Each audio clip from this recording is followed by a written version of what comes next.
everyone. Welcome to Therapy in the Great Outdoors, the business and practice of nature-based pediatric therapy. I'm Laura Park Figueroa. I'm the founder of Outdoor Kids OT, a nature-based pediatric practice in California and soon to be in Madison, Wisconsin as well. And I run the Therapy in the Great Outdoors community. You can find all of the resources that I offer for nature-based pediatric therapists at therapyinthegreatoutdoors.com. Everything's there. Easy to access for you. Loads of free stuff to support your work with children outdoors in nature.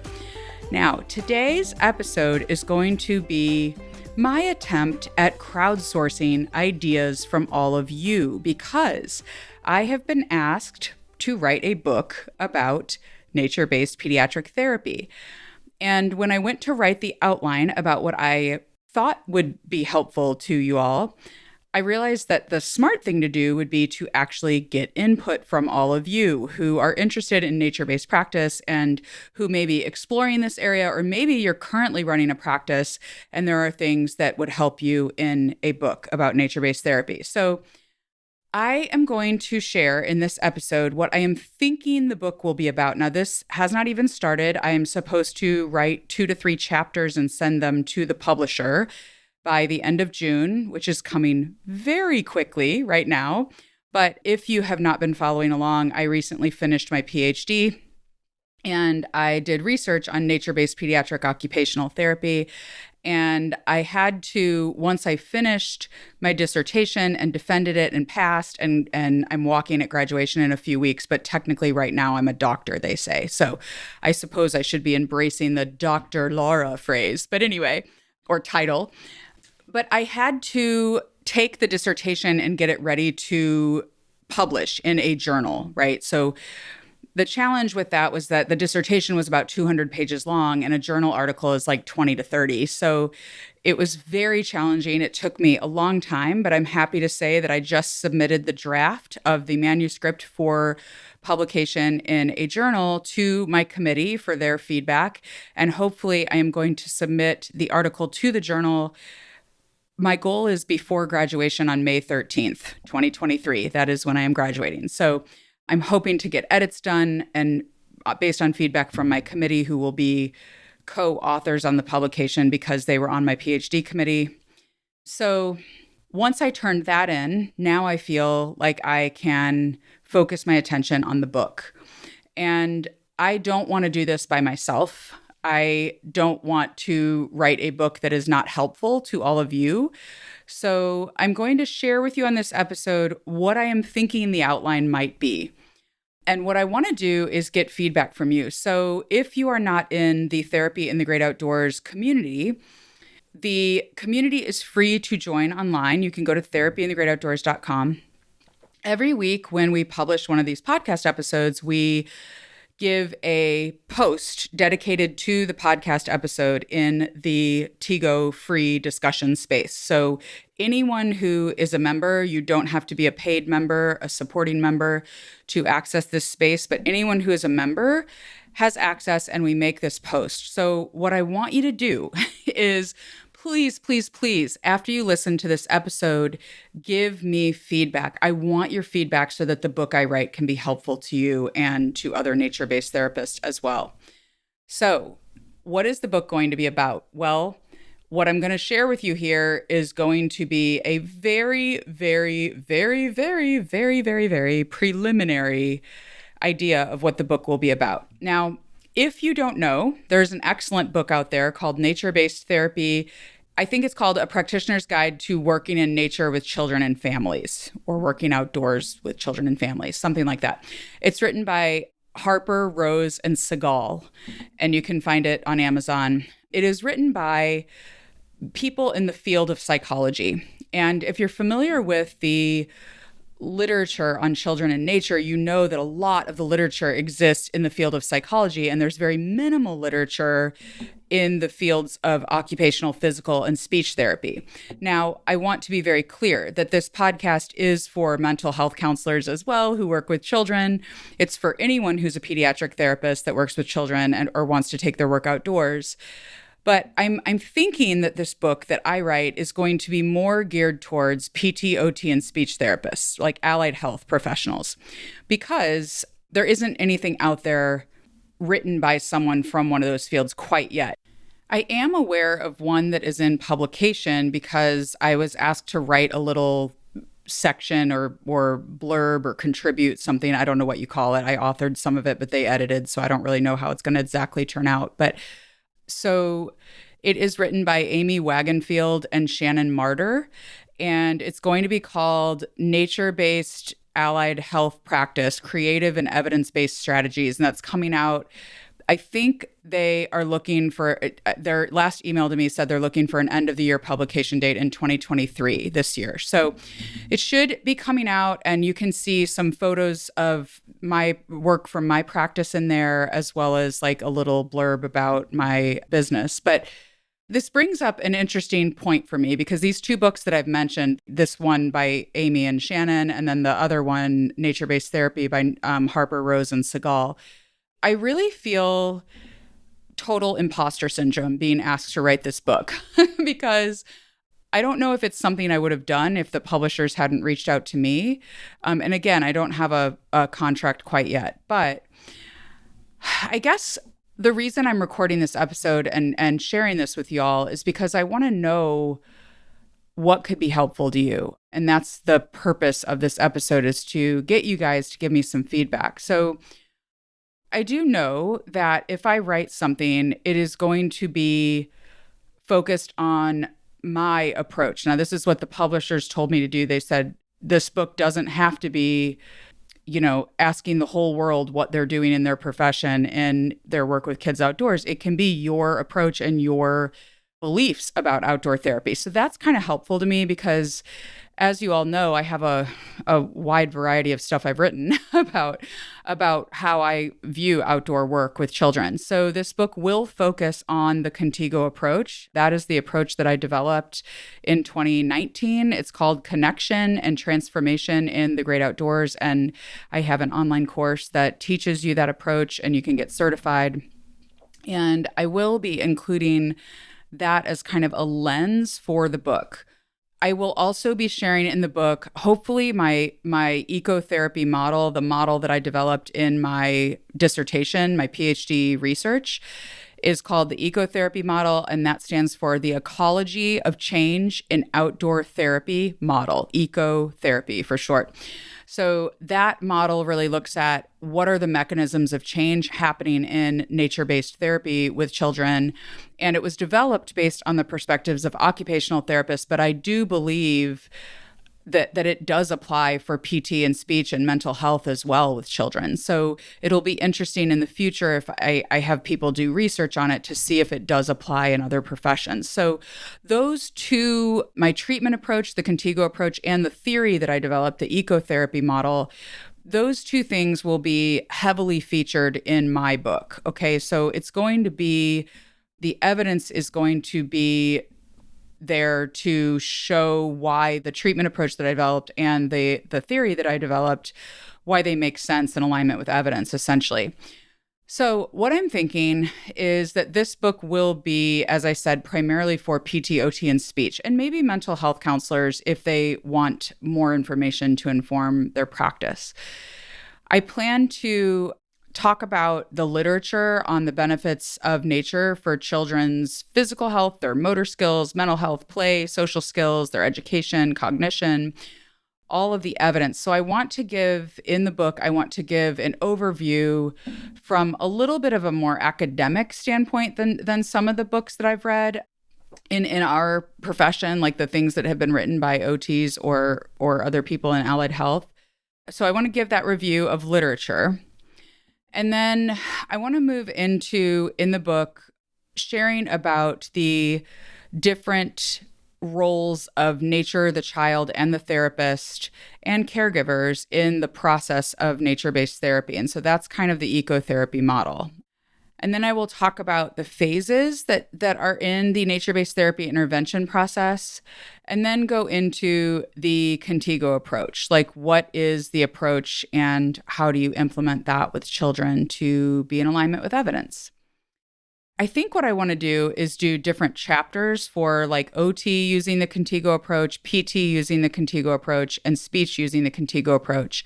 maybe mental health using the ConTiGO approach. If there are a couple of mental health counselors that have trained in the ConTiGO approach, so it would depend on them being willing to kind of talk with me and be interviewed for the book and share with me about their practice. So then I have a lot of outlined content here about finding land. Like, how do you look for land? How do you find a space that will be good for outdoor therapy? And one of the things that I really want this book to have, which I'm realizing is maybe my unique kind of lens that I see the world through, is that I want the book to be equal parts practice and business. Because one thing that really breaks my heart is that so many nature-based businesses are not run effectively. And my concern is that when those businesses come under any kind of stress, right? For example, a global pandemic like we just went through, then they go out of business because they don't have good business systems in place to be able to keep going. And I want to see nature-based businesses, including forest schools and nature preschools and any kind of outdoor program, wilderness adventure programs, things like that. I want to see programs really doing well and having good business systems in place and being organized and systematic and just really serving their clients well from the business side of things, right? So I know that these businesses are doing really transformational work with children, and yet I worry that sometimes businesses may go under or maybe they end up closing their doors because the business owner burns out, right? Because they don't have systems. So one of the things I want this book to do is be equal parts practice and business. So I think I just said that. You guys, I'm recording this at 7:30 at night. So sometimes I'm going to repeat myself, and I'm so sorry if I repeated myself, but I'm telling myself too that I'm not going to turn around and re-record because I tend to do that too much when I record these episodes. So you're getting the real me here who sometimes repeats myself. So what I want to do is talk about all the research and the theory and how you do the ConTiGO approach and how to do work outdoors with kids. How do you make things fun for kids? But then I also want to have business parts of the book. So logistical elements of offering outdoor therapy, supplies you need, liability insurance, risk assessment, incident reporting, permitting, finances, all of those things. And then setting up systems for outdoor therapy service provision, like marketing, policies, intake forms, communication with clients, progress reporting, hiring and training a team. Those are things I have listed here.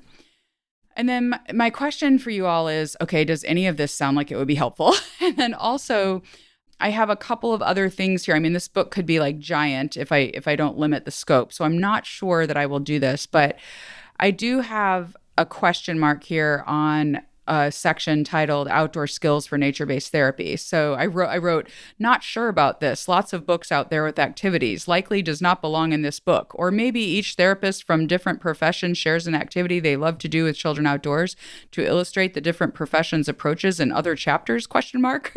So I'm just, again, at the very early stages of generating ideas here. Some ideas I had down were like fort building with kids, fire building with kids, basic whittling, hanging swings, nature games for motor skills, nature games for social skills. But I do think that this is probably the part of the book that is not going to be a main kind of portion of the book. I'm not sure how it will end up, kind of how the cards will fall as we organize the content, but I think there are so many resources out there that have this kind of information for therapists. So I'm not sure if it's necessary for it to be a major part of this book. I think I want to focus more on therapists understanding the evidence, understanding the why and the how of nature-based work, and then the skills part, like that real nitty-gritty learn how to do something part. You kind of need to practice that anyway, and you can learn that from a lot of different places, YouTube videos and places online. So I don't know if that will be part of it. So weigh in if you think, no, it should totally be part of it. I want to hear that. Other ideas I have down here are strategies for facilitating outdoor play, like how do you actually facilitate play in children? Scaffolding an outdoor therapy session, like the structure of how you would carry out a session, managing groups in outdoor therapy work, responding to challenging behaviors in outdoor sessions, like using a relationship-based approach and visuals and games and different things that can take containment, like making a smaller space for kids. So there's a lot I could write about that too as well. And then I have a final one, which again, I don't know if I'm going to do because I think it's very large for this book, but partnering with outdoor programs. Like, how can you as a therapist partner with a school that is wanting to do more outdoor work, or maybe partner with a forest school to provide services there? So that might be another section, which I have some people in mind to ask about doing that. So that is my big, huge outline.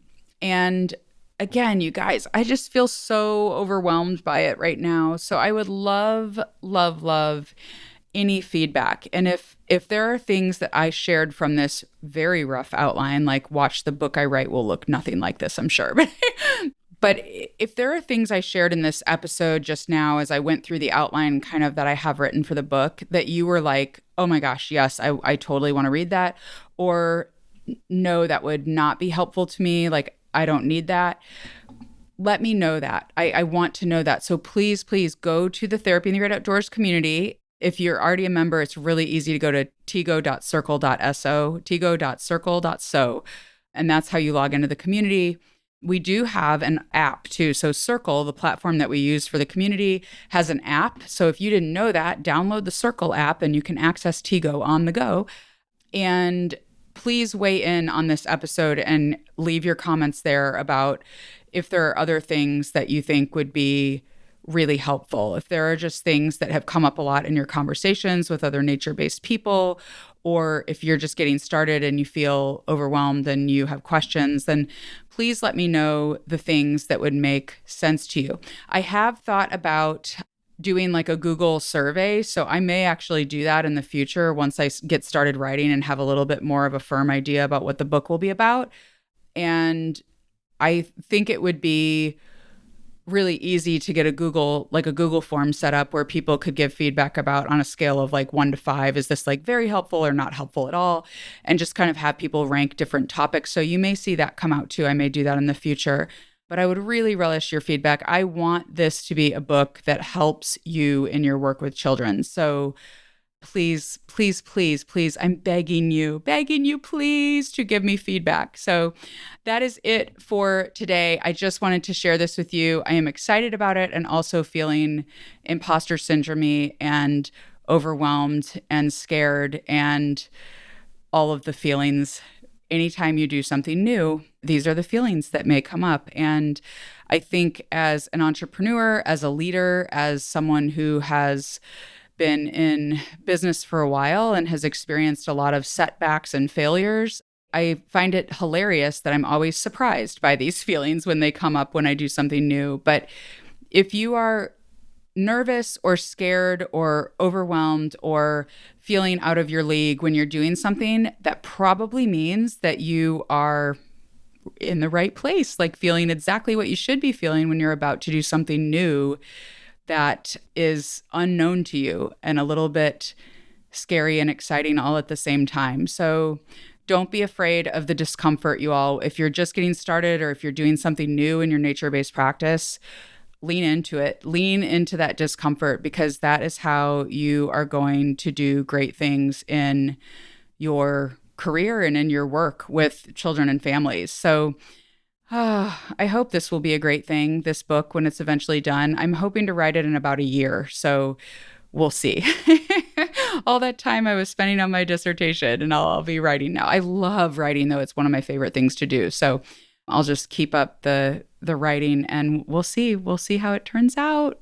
And if I even get a proposal accepted, we'll see. Even though they reached out to me, I guess this isn't really a done deal quite yet because I don't have the signed contract. So say your prayers for me, y'all, as I'm going through this writing process to submit something to them by the end of June. I need to be focused. And again, just I'm really thinking a lot about what can really help you all. So that's it. I will see you guys in the TGO community. Until next time, see you then. Thanks so much for joining us today for Therapy in the Great Outdoors. If you can't get enough, if you just want even more information about nature-based pediatric practice, head on over to therapyinthegreatoutdoors.com. At that website, you can join our free community, Therapy in the Great Outdoors, that has loads of resources for you to support your nature-based work with children, as well as a free ebook that I wrote called the Nature-Based Practice Roadmap. It is a guide to help you focus and avoid costly mistakes, which I might have made myself, as you start or grow your nature-based pediatric practice.